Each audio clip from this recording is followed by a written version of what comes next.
Hello, hello. Happy Saturday. I'm in Vegas in the corner of a hotel room and about to hop in the shower and go bounce around Vegas a little. I want to give a moment. Hi, Esther. How are you, darling? Where are you tuning in from? Who else is here? Hi, Adrian. Woo! I got some power in the house. I knew whoever was coming on to this right now that you're highly activated and ready for some up leveling. So let me tell you, I feel some fire in my body today. And this is because, first of all, I want you to contemplate if you had to pay for something, like an experience, something with a life. Like, you're going to have this, in exchange, there's a life, you know? Oh, Fredericksburg, Virginia. Oh, thank you, beautiful. If you had to pay with a life, you know, what's worth a life, right? Often when you think of what you're paying for with your life and with your time, we don't think of it that way. We think of it like, oh, I woke up, I wasted an hour. Maybe if you're really hard on yourself, hi, Rose, you're like, you know, I think I'm going to chill out for an hour. I think I'm going to go work with this person for an hour. But you know what? You're paying with the most expensive thing ever. And it's not time. The word time is something that we group agree on so that we can manage it, speak about it, agree to things. But you're not paying with time. You're paying with your freaking life. And I want you to imagine that. So whenever you think about what you're doing with your time, think, is this worth a life? Because it's your life. And is it worth your freaking life? Whenever you're having a thought in your mind or your heart, I want you to think about, is this worth a life? Would I put a life on the altar for this? Because if you wouldn't put a life on the altar for it, do not put your life on the altar for it. Do you feel me? Do you hear what I'm saying? Think about this. What is taking up your life that's not worth it? What thought? What thought of not enough? What thought of, will they appreciate me? Will they enjoy me? Will they reject me? Do I belong here? Am I good enough, pretty enough, fit enough, smart enough, fat enough, tall enough, old enough, young enough? What thought has your freaking life in its grips? And it didn't even come from you, I guarantee it. It came from a parent, some little idiot toddler that heard it from their parent. It came from someone else. But it's not yours. It comes from society. It comes from people who spend millions of dollars to make you feel inadequate and small and like you need to serve their agenda, buy their things, go to work for them. They need to keep you afraid and like a sheeple. What is taking up your life right now that is not worthy of you? Who are you hanging out with that tolerates you? Who are you hanging around that tolerates you instead of celebrates you, right? Yes, Adora, get it, girl. I am on this fire. You needed this. Yes, amen, sister. I want you to feel into that because you know what the sad but fortunate thing is? The sad but fortunate thing is the things that have you locked up, the people that do not celebrate you, they're not your enemy. You're the enemy if you are staying, if you have trained people that it's okay to treat you a certain way. And guess what? Your battle is still not with them. Your battle is with how are you treating you? How do you talk to you? How do you honor yourself? What do you give your life to? What thoughts do you give your God-given spiritual energy to? Like, none of us agree with slavery. None of us. Sexual slavery, the, terrible things that have happened in our history. Yet, you become a slave to thoughts and things that are beneath you. Right? Right? No more with that. How about it? Right now, no more with the thoughts that suck the life out of you. Thoughts like Is there cellulite on my ass? Right? Okay, so do something about it if you want. I work out, I do things, but I'm talking about those thoughts that take you down and keep you inside of your house, keep you shutting your mouth when you know you should speak up, keep you from dancing on the dance floor, keep you from hugging your babies because you're sweating over what's gonna happen next on Netflix.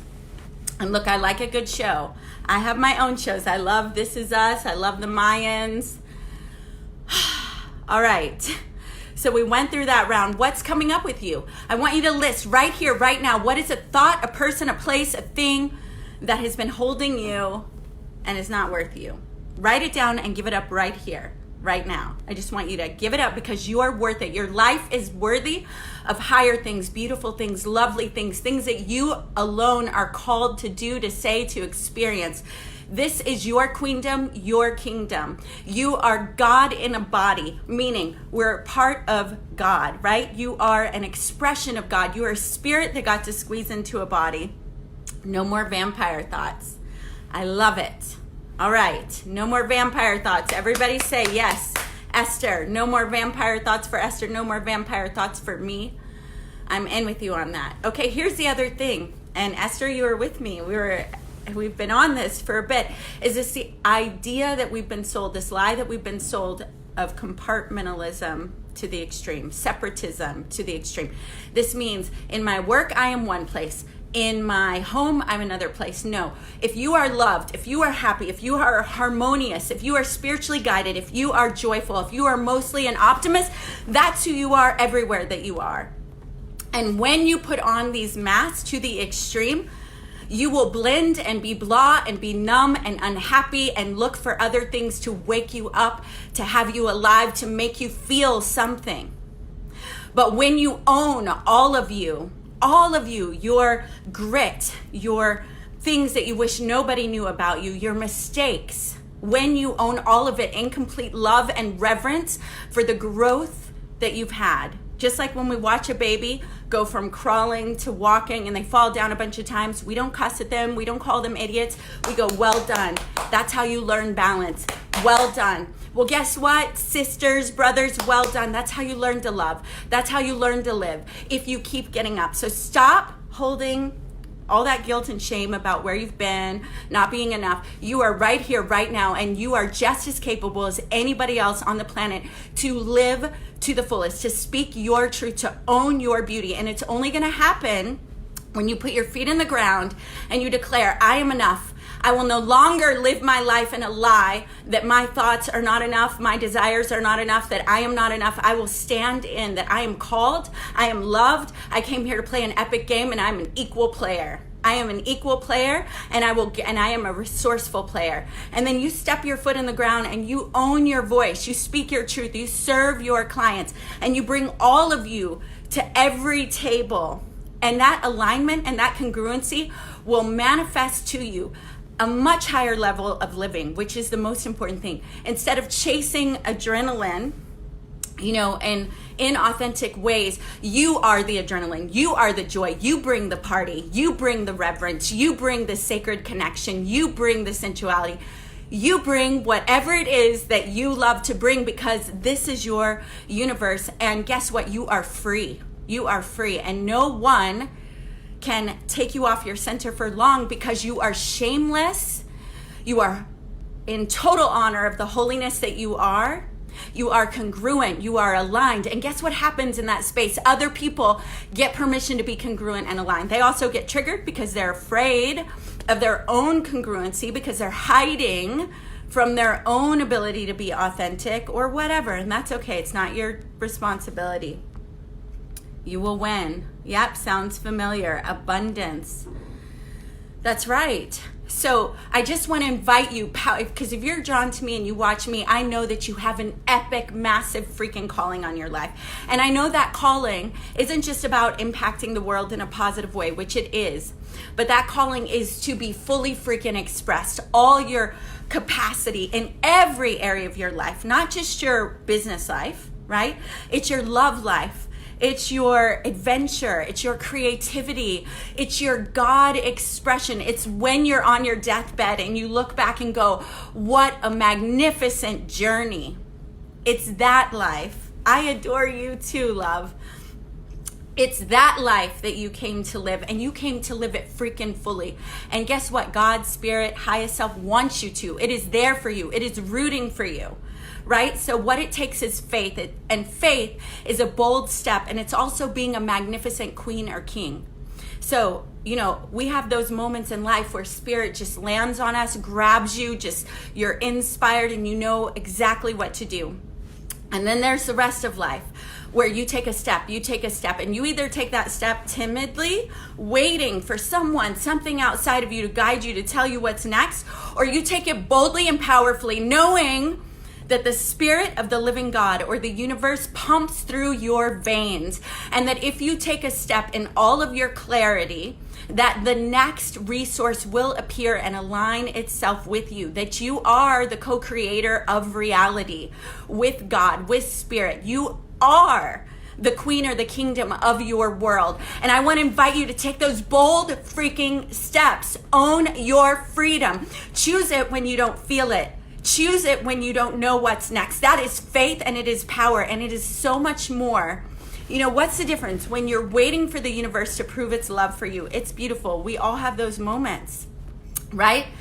But you know what is even more powerful is stepping, and watching the love of the universe camp itself around you and seeing your reality come into powerful existence.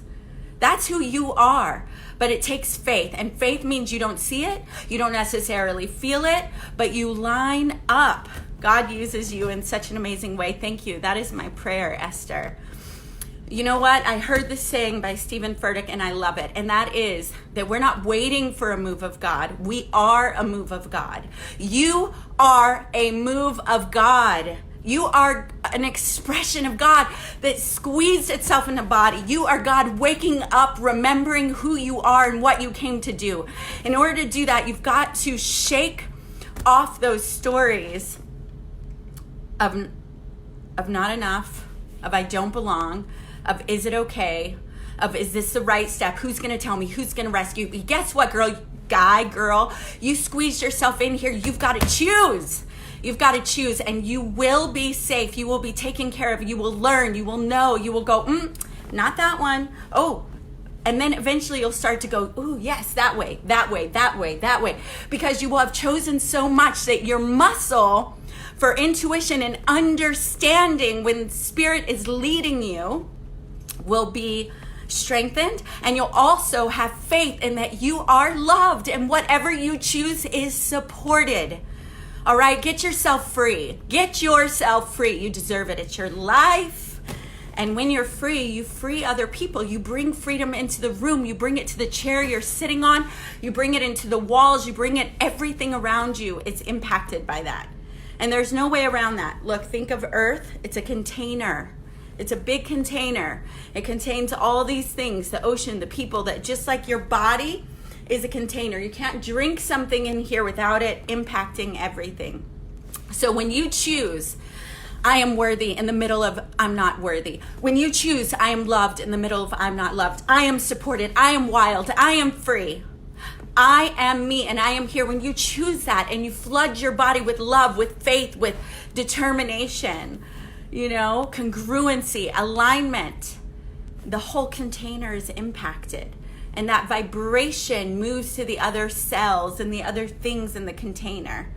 It's that calming, beautiful, self-acceptance,